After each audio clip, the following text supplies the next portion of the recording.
بسم اللہ الرحمن الرحیم۔ شوہر کے حقوق بیویوں پر کیا کیا ہیں اس کے بارے میں بتلانے والا ہوں۔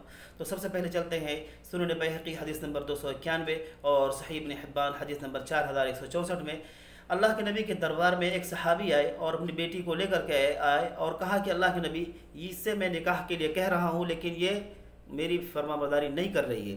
تو اس بیٹی نے کہا اللہ کے نبی، میں اس وقت تک اپنے باپ کی بات نہیں مانوں گی جب تک کہ آپ یہ نہ بتلا دیں کہ شوہر کے حقوق بیوی پر کیا ہوتے ہیں۔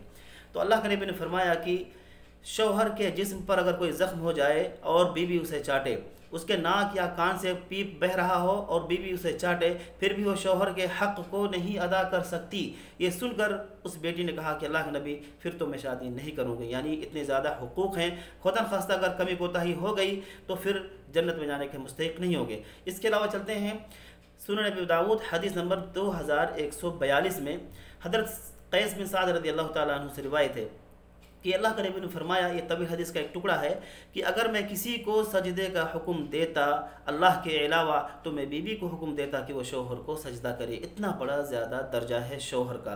اسی طریقے سے ترمذی شریف کی روایت ہے حدیث نمبر 1174، اس میں اللہ کے نبی نے فرمایا ہے کہ دنیا میں جب بیوی شوہر کو پریشان کرتی ہے، تنگ کرتی ہے، تو آخرت میں جنت میں جو حور اس کو ملنے والی ہوتی ہے وہ کہتی ہے کہ تیرا ستیہ ناس ہو، تو اس بندے کو جو تیرے پاس امانت ہے اس کو تو پریشان کر رہا ہے، پریشان کرتی ہے اور تنگ کرتی ہے، چند دن کے بعد یہ میرے پاس آنے والا ہے۔ تو اسی طریقے سے بہت ساری حدیث جس میں ملتا ہے کہ شوہر کے کیا کیا حقوق ہیں جس کو ہم گنا بھی نہیں سکتے۔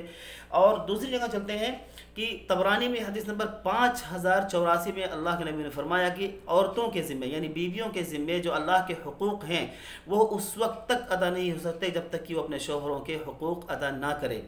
اسی طریقے سے مسند احمد میں حدیث نمبر 1661 میں اللہ کے نبی نے فرمایا، من امرأة صلت خمسها وصامت شهرها وحصنت فرجها وطاعت زوجها قیل لها ادخلی من ای ابواب الجنت شئت۔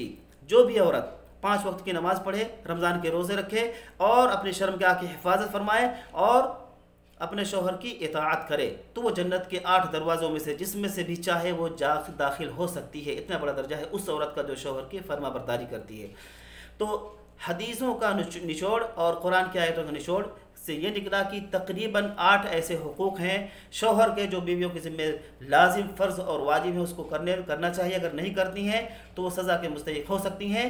نمبر 1، ہر جائز امر میں جو بھی شوہر کہہ رہا ہے اس کی اطاعت کرنا۔ نمبر 2، مالی حیثیت کے مطابق خرچ کرنا، یعنی شوہر کی جو مالی حیثیت ہو اسی اعتبار سے خرچ کرنا، اس سے زیادہ خرچ نہیں کرنا۔ نمبر 3، گھر میں شوہر کو جس کا آنا جانا ناپسند ہو اس کو بغیر اجازت اندر نہیں آنے دینا۔ نمبر 4، بغیر اجازت شوہر کے مال کا خرچ نہ کرنا۔ نمبر 5، نفل نماز یا نفل روزہ اس کی اجازت کے بغیر نہ رکھنا۔ نمبر 6، اگر شوہر ہم بستری کی طرف بلائے تو اس کی طرف جانا۔ نمبر 7، اگر شوہر غریب ہو یا بدصورت ہو تو اس کی وجہ سے اس کو حقیر نہ سمجھنا، اگر سمجھے گی تو وہ سزا کے مستحق ہو سکتی ہے۔ اسی طریقے سے نمبر 8، خلاف شریعت اگر کوئی کام شوہر کے اندر بیوی دیکھتی ہے تو چاہیے کہ وہ ادب کے دائرے میں رہتے ہوئے اس کو منع کرے، غصے سے نہ منع کرے۔ اسی طریقے سے بہت سارے حقوق ہیں۔ اللہ تعالیٰ سے دعا کہ اللہ تعالیٰ ہم سب کو صحیح دین سمجھنے کی توفیق عطا فرمائے اور صراط مستقیم پر چلنے کی توفیق عطا فرمائے۔ آمین۔ وما علینا الا البلاغ المبین۔